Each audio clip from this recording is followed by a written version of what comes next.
श्रियकान्ताय कल्याणनिधये निधयेतिनाम् श्रीवेङ्कटनिवासाय श्रीनिवासाय मङ्गलम् लक्ष्मी सविभ्रमालोकसुभ्रूविभ्रमचक्षुषे चक्षुषे सर्वलोकानां वेङ्कटेशाय मङ्गलम् श्रीवेङ्कटाद्रिशृङ्गाग्रमङ्गलाभरणाङ्गये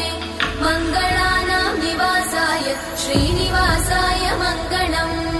सर्वावयव सौन्दर्य सम्पदा सर्वचेतसां सदा सम्मोहनायास्तु वेङ्कटेशाय मङ्गलम् नित्याय निरवध्याय सत्यानन्दचिदात्मने सर्वान्तरात्मने श्रीमद् वेङ्कटेशाय मङ्गलम् स्वतः सर्वविदे सर्वशक्तये सर्वशेषिने सुलभाय सुशीलाय वेङ्कटेशाय मङ्गलम्